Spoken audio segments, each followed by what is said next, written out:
Chers passionnés d'histoire, nous sommes très heureux, très excités. Pourquoi? Parce que ce que nous attendions depuis longtemps est arrivé. Le hammam où Hurrem Sultan se baignait est désormais ouvert aux visites. Nous allons maintenant le voir. Veuillez me suivre, s'il vous plaît. Regardez, ici c'est la cour des concubines. Cet endroit que nous connaissons comme la cour des concubines. Jusqu'à hier, il y avait une bande dans la zone que vous voyez ici. À cause de cette bande, nous ne pouvions pas entrer ici. C'était vraiment un espace restreint. Nous ne pouvions pas non plus parler confortablement. Je remercie beaucoup les responsables. La bande a été retirée et regardez, c'est maintenant très spacieux. C'est devenu un endroit où nous pouvons discuter de ces sujets les plus spéciaux. D'abord, laissez-moi vous expliquer cet endroit. Le fait que la cour des concubines soit désormais ouverte aux visites nous rend heureux. Qu'avions-nous dit? Il y avait 4 types de femmes vivant dans le harem du palais de Topkapı. La sultane mère, la mère du sultan, les épouses du sultan, les kalfas et les maîtresses, et aussi les jeunes filles célibataires. Nous avions donc parlé des concubines.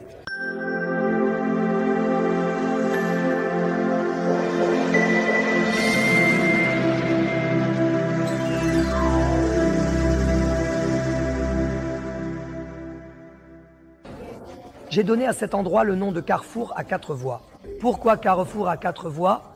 Un chemin vient de la cour des serviteurs. Un chemin va par ici vers la route dorée. Un chemin mène à la cour de la mère du sultan, à la cour de la sultane mère. Et un chemin va à l'endroit qui vous intrigue le plus, la cour des concubines. Chers passionnés d'histoire, nous sommes très excités. Regardez, cette bonne nouvelle nous a été donnée il y a exactement un an. L'administration du palais de Topkapı avait annoncé l'ouverture de 9 nouveaux lieux à la visite. Ils ont ouvert 5 de ces lieux. 4 ont été reportés. Notre excitation était restée en suspens. Je demandais de temps en temps, quand cela ouvrira-t-il? Ils avaient dit qu'ils ouvriraient après le Ramadan. Je ne venais pas au palais depuis 3 semaines. Dès notre arrivée aujourd'hui, nous avons appris cette bonne nouvelle. Le bain de Hurrem Sultan a été ouvert à la visite. En parlant du bain de Hurrem Sultan, ce n'est pas un bain appartenant à Hurrem Sultan. C'est-à-dire les bains des concubines, de la cour des concubines et de la cour des Hazeki. Il y a 4 types de femmes qui vivent dans le harem. 1, la mère du sultan. Il n'y en a qu'une, il n'y en a pas 2, la valide sultan. 2, les épouses du sultan. Il y en a bien sur plus d'une. 3, les kalfas et les maîtres. C'est-à-dire ceux qui dirigent le harem, qui forment les concubines. Et les éducateurs qui leur confèrent un statut et des compétences. Les femmes qui assurent la discipline, les kavvas et les maîtres, et les jeunes filles célibataires, c'est-à-dire les concubines. Quand nous parlons de concubines, ne pensez pas aux clichés anciens. Ne nous laissons pas embrouiller par ce qu'ils racontent. De loin, avec préjugés et hostilité. Premièrement, ils sont ennemis de l'Empire ottoman et deuxièmement, ils ne connaissent pas l'Empire ottoman. Il est aveugle parce qu'il ne sait pas. Et le harem est un lieu où l'on garde des secrets. Un endroit où les secrets sont conservés. Dans le monde des femmes, garder des secrets, c'est encore ainsi aujourd'hui. Les femmes se rendent à des sorties entre elles et tout est discuté. Elles critiquent leur mari sans retenue. Le soir, elles rentrent comme si de rien n'était. Elles reviennent toutes propres et heureuses parce qu'elles ont évacué toutes leurs préoccupations. Je le sais grâce à ma femme. Je lui dis, tu pars stressée et tu reviens légère comme un oiseau. Elle me dit que je ne peux pas comprendre. Puis nous résolvons cette affaire. C'est pareil dans le harem. Elles parlent de tout, mais ne racontent jamais cela à leur mari à l'extérieur. De toute façon, c'est mieux ainsi. En somme, le harem est un tel endroit, le monde des femmes. Il y a 4 types de femmes. Ces jeunes filles célibataires étaient choisies sans distinction de race, de couleur, de langue ou de religion, uniquement en fonction de leur qualité, de leur mérite et de leur capacité, puis elles étaient éduquées et formées. Et ici, elles étaient à marier aux jeunes hommes étudiants à Landerun, selon leur compatibilité et leur égalité. Certaines de ces filles disaient-elles « je ne veux pas me marier », elles le disaient « je ne veux pas », elles disaient, et elles restaient ici pendant des années en tant que maîtres apprentis. Elles atteignaient l'âge de 40 ans, 50 ans. Puis elles disaient « eh bien maintenant je veux me marier ». Disons qu'un pacha de leur âge était veuf à Istanbul, elles étaient mariées avec lui. En d'autres termes, elles étaient envoyées en province. Une fille, en terminant ses études, pouvait dire qu'elle ne voulait pas épouser quelqu'un de Landerun, mais quelqu'un de l'extérieur. Elles avaient donc de tels droits et règles. Bien sûr, lorsqu'un prince devait se marier, Les candidates étaient choisies ici car les filles les plus qualitatives du monde s'y trouvaient. Voilà, tu as su le déclic ou pas, tu t'es rencontré dans une pâtisserie, il n'y avait pas de telles choses. Les parents voyaient, trouvaient cela approprié et ils se mariaient. Ne pensez pas à la vie comme aujourd'hui. Et Hürrem Sultan était l'une de ces filles. Aujourd'hui, certains disent que Hürrem Sultan était russe, d'autres disent qu'elle était ukrainienne ou autre. Nous ne savons rien de tout cela. Il y a une seule vérité que vous connaissez. Hürrem Sultan a été amené de Crimée par le sultan Soliman le Magnifique. Qui était la mère de Yavuz? Hafsa Sultan. Qui était Hafsa Sultan? Elle était la fille de Mengli Girey, le khan de Crimée. Quand le fils de Mengli Girey qu'il allait marier a atteint l'âge de se marier, d'où le prince Suleiman a-t-il amené la fille? Il l'a amenée de son propre palais de jeune fille. Il y a un dicton absurde en Anatolie. Ceux qui ont une fille à marier et un fils disent que notre chien soit le leur. C'est-à-dire, je le sais par moi-même, je te connais par moi-même. C'est-à-dire, je le sais de moi. Ma mère a beaucoup insisté pour me marier avec un parent. Moi, quand elle est sortie au grand jour, c'est un problème donc. Elle n'a pas réussi, c'est une autre histoire. Tout le monde se marie avec celui qu'il trouve. Elle choisit la fille. Pour son fils, elle s'occupe déjà de Melun, elle-même. La femme ne s'occupe pas de son fils. Je cherche quelqu'un avec qui je peux m'entendre, avec qui je peux m'accorder. La même chose est valable pour le gendre. Et Hürrem Sultan a été amenée de Crimée. Peut-être était-elle une Tatare de Crimée. Regardez, nous ne savons pas. Il y a quelques mois, une mère et sa fille Tatare de Crimée ont rejoint mon programme. Toutes deux avaient des cheveux blonds et des yeux bleus clairs. J'ai dit, qui êtes-vous?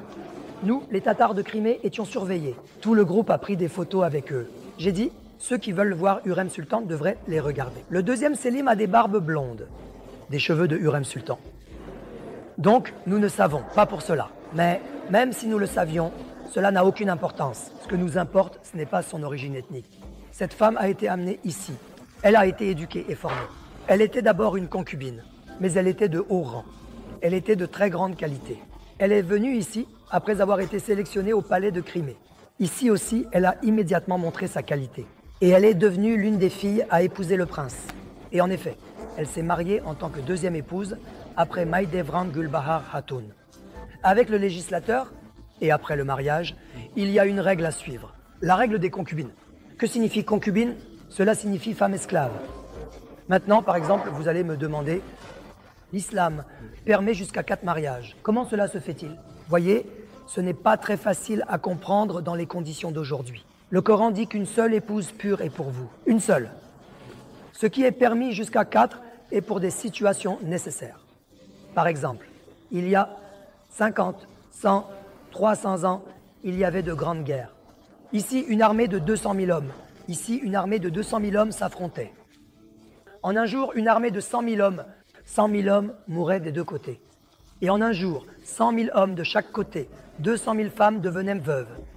Aujourd'hui, nous avons des dames parmi nous. Les femmes font à la fois des enfants et une carrière. Elles peuvent le faire il y a 300 ans, ou même 50 ans. Pouvaient-elles le faire? C'était impossible. Ce sont des tâches difficiles. La vie des femmes était plus difficile. Imaginez une femme devenue veuve il y a 50 ans. Je ne dis pas 500 ans. À quel point c'était difficile. C'est pourquoi il n'y a pas d'histoire de protection. Il y avait quelque chose. Le mariage jusqu'à 4 fois était envisagé pour des situations nécessaires. Vous allez dire que je parle de jusqu'à 4. Mais ces sultans, par Dieu, en ont pris 8, 10, 15. Comment cela se passe-t-il? Maintenant, ces femmes épousées sous le droit des femmes esclaves, je vous ai expliqué longuement ce qu'est le droit des femmes esclaves. Elles sont tombées dans le mauvais chemin. Comme la situation de la femme d'aujourd'hui, elles sont dans une position que tout le monde ne voudrait pas facilement épouser ou voir comme partenaire. Mais qu'y a-t-il au fond de l'islam? Il y a le salut de l'homme. Le salut de l'homme. Aujourd'hui, une personne qui a un fils à marier, dans l'esprit de l'islam, il y a le salut de l'homme. Peu importe la situation et les conditions. Aujourd'hui, nous avons un fils à marier. L'enfant part, il aime une femme qui a pris un mauvais chemin, il revient et dit qu'il va l'épouser. Lequel d'entre nous dirait oui? Personne ne dirait oui. Ce n'est pas approprié pour toi, c'est pas pour toi.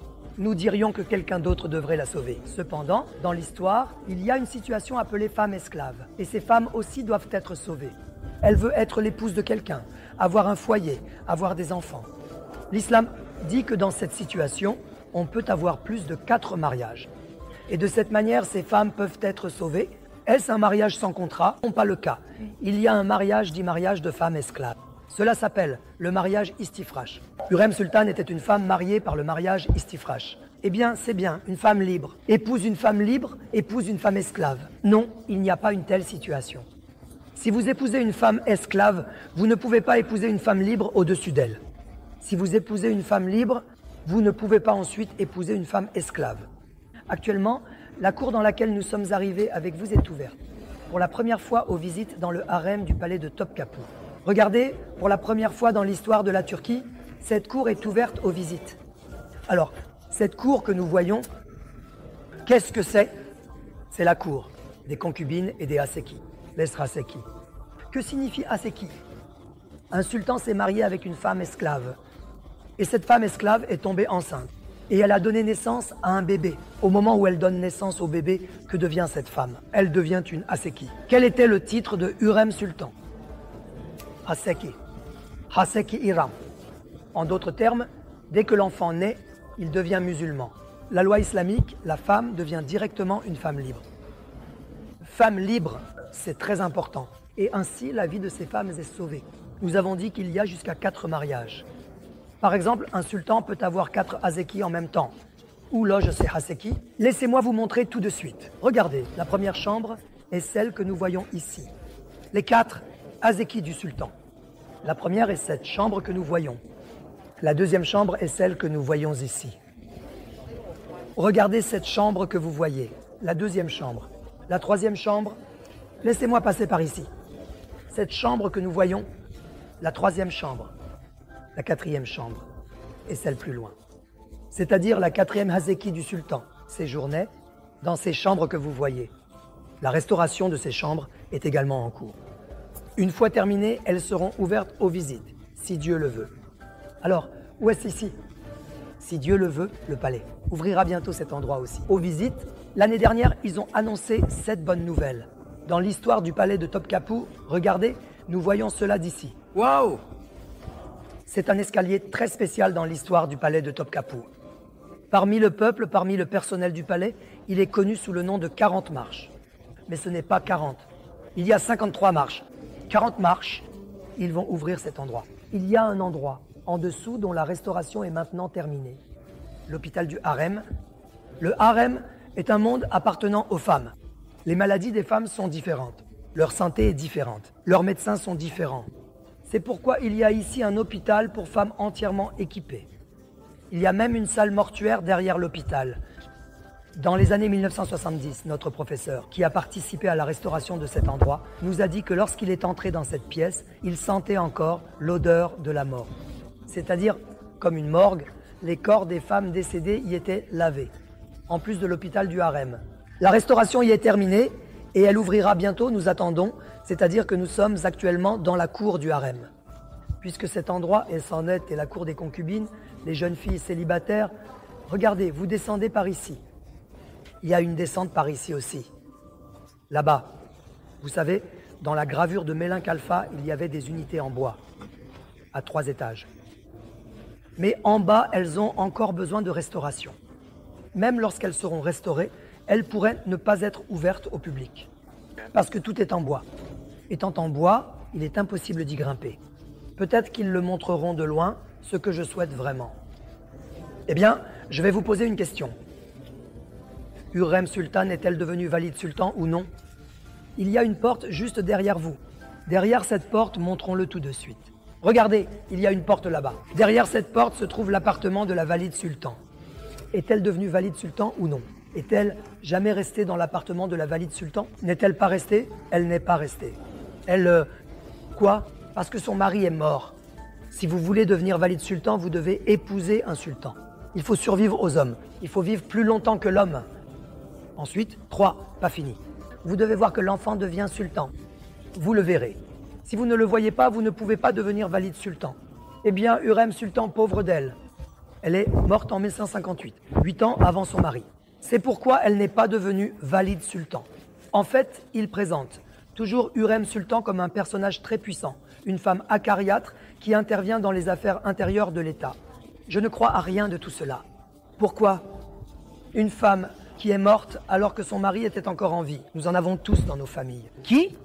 Des grands-mères qui ont souffert d'une intoxication au pouvoir. Elles tuent leur mari prématurément. C'est-à-dire que les hommes meurent tôt. Ces femmes vivent très longtemps. Elles atteignent 70 ou 80 ans et souffrent d'une intoxication au pouvoir. Je vois que vous vous regardez et riez ensemble. Parce que vous en avez tous dans vos familles. C'est une intoxication au pouvoir. Elles vivent. Ces tantes sont insupportables. Et elles s'immiscent dans tout.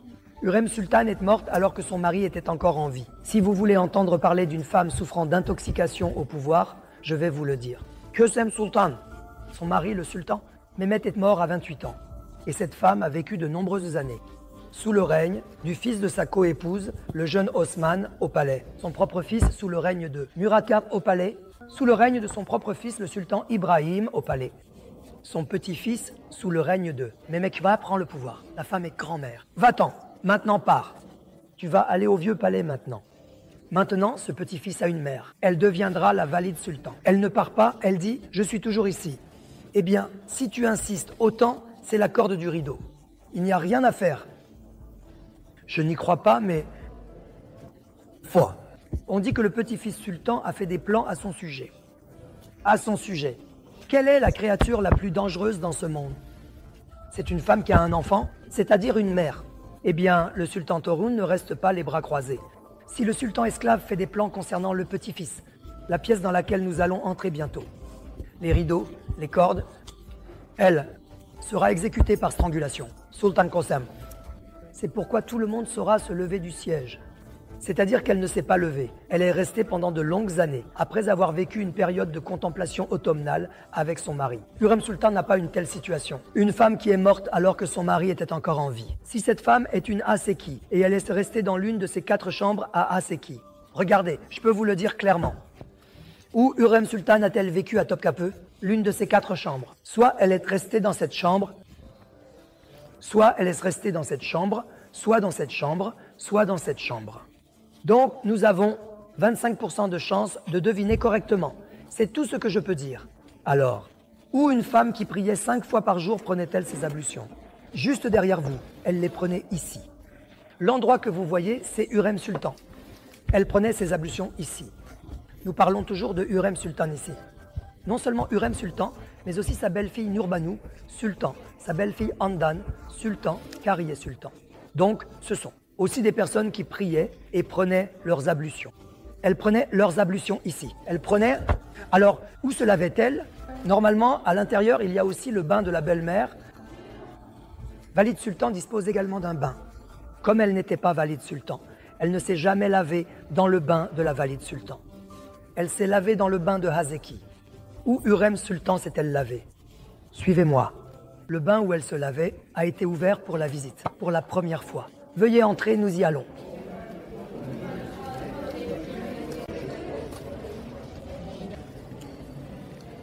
Oui, ici, regardez, nous allons bientôt entrer dans le hammam de la Valide Sultan. C'est un hammam beaucoup plus modeste par rapport à celui de la Valide Sultan. Quelle est la partie dans laquelle nous venons d'entrer? La partie froide. Froid, tiède et chaud. Regardez, il y a un foyer ici. Dans la partie froide, un foyer est allumé en hiver pour qu'il ne prenne pas froid. Normalement, nous ne voyons pas un foyer ouvert comme celui-ci à l'intérieur du hammam. Nous voyons un foyer dans le kulhan à l'arrière du hammam. Feu, folie. Mais ici, de manière intéressante, il y a aussi un foyer dans la partie froide. En fait, cela montre que la qualité de ce hammam est plus basse. Celui de la Valide Sultan, vous allez le voir dans un instant. C'est un hammam beaucoup plus prestigieux par rapport à celui-ci. En fait, après avoir vu le hammam du cellier, voyons aussi celui de la Valide Sultan. Avec vous. Bien sûr, par rapport au hammam de Haseki, c'est beaucoup plus ultra. Luxueux. Normalement, par rapport aux nombreuses installations de bains thermaux que nous utilisons aujourd'hui, c'est très modeste. La mère du sultan séjournait ici. Le hammam de la Valide Sultan. C'est ce que vous voyez ici. Par exemple, dans le bassin, il n'y a pas un tel bassin chez les Haseki. Il n'y a pas de telle baignoire. Ici, elle se débarrassait de ses impuretés. Son gommage était fait à l'intérieur de la cage. Le gommage est fait à l'intérieur de la cage. Seules 2 personnes en qui elle a une grande confiance peuvent entrer. Personne d'autre ne peut entrer. Porte close. Pourquoi? Parce que pendant le gommage, vous êtes vulnérable. Vous tournez le dos, On ne sait pas ce que les gens font derrière vous. Quelqu'un pourrait vous poignarder.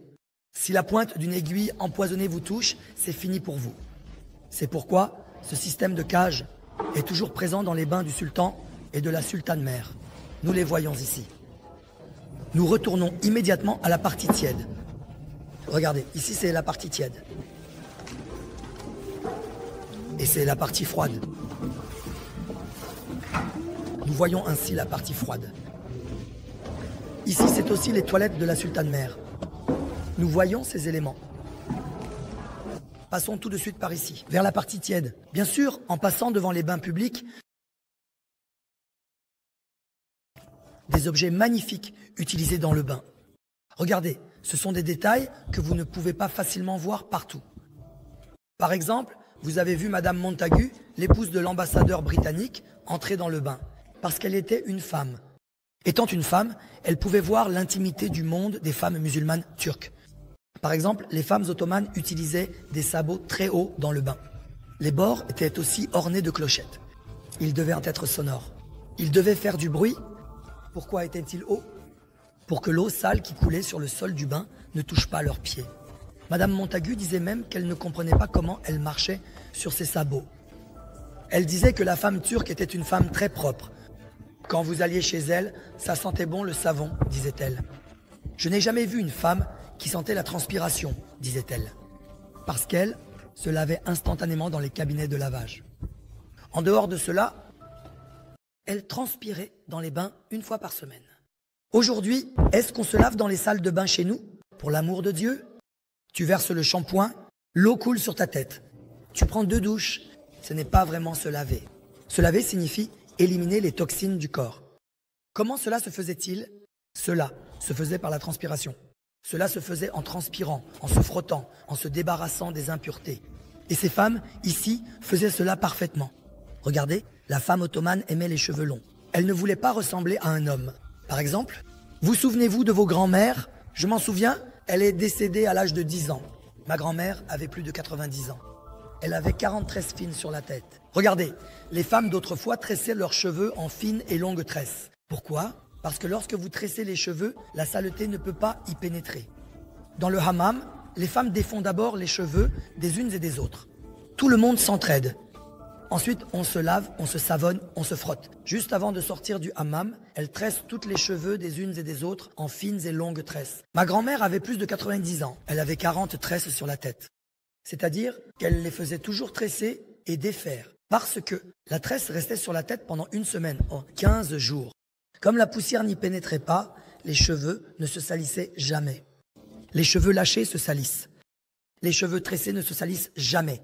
C'est une tradition très importante. Les bols du hammam étaient utilisés avec des incantations et des talismans. CES objets anciens, les peignes, étaient les miroirs, indispensables. Regardez, dans le harem de l'époque, nous voyons ici des miroirs, magnifiquement ornés avec des inscriptions koufiques et des versets de purification du Coran. Entrons à l'intérieur, passons à la section tiède. Regardez, voici la section tiède. Et ici, il y a des toilettes. Vous savez, parfois, en se lavant, on peut ressentir le besoin d'aller aux toilettes. Et quand on en ressent le besoin, il y a des toilettes à la turque. Regardez, peut-être que ces toilettes ont été utilisées par la sultane Hürrem. Par ailleurs, les aiguières utilisées dans les hammams, les plats perforés, les brûle-parfums, les bols de hammam, les peshkirs. Nous appelons cela peshkir. La serviette est apparue plus tard. Ceci s'appelle peshkir. Les peshkirs de hammam. Et en même temps, les sorbets. Quand la chaleur devenait trop intense, on offrait aussi des sorbets rafraîchis. Ils ont fait de très belles reconstitutions ici. Regardez, ce sont les miniatures de Levnier, les miniatures de Surnam. Ils ont construit un hammam en maquette sur la place Sultan Ahmed. Un hammam a été construit en maquette, c'est quelque chose de formidable. Vous voyez? Et le hammam est déplacé sur des roues. Et regardez, le hammam est déplacé. Ils ont fait une reconstitution. Ils ont reconstitué les miniatures. Regardez la place Sultan Ahmed. L'obélisque est au centre. La colonne de pierre est à gauche. Le palais d'Ibrahim Pacha est à l'arrière. Sur les terrasses d'observation du palais d'Ibrahim Pacha, les gens regardent le défilé. Qu'y a-t-il sur le dos d'un cheval? Il y a du bois. Du bois qui sera utilisé dans le hammam. Ces détails sont visibles ici. Et la section de la chaleur. Cet endroit est très étroit. Une bande a été placée ici. Nous ne pouvons pas entrer dans la section de la chaleur, mais même si nous ne pouvons pas entrer, montrons-la d'ici. Ils s'asseyaient devant ces fontaines. Ils avaient des tabourets. De l'eau chaude coulait d'un robinet et de l'eau froide d'un autre. Et ils se lavaient ici. Donc la chambre où séjournait Hurrem Sultan. Le hammam où elle faisait ses ablutions avec la fontaine et où elle se lavait est maintenant ouvert aux visites. En leur nom, nous vous attendons. D'urgence au palais de Topkapi, au harem, pour que vous puissiez voir de vos propres yeux, à travers la personne de Hurrem Sultan, dans quel environnement ont vécu pendant des siècles les femmes du palais, les concubines qui ont donné naissance à des enfants. Salutations du harem du palais de Topkapi.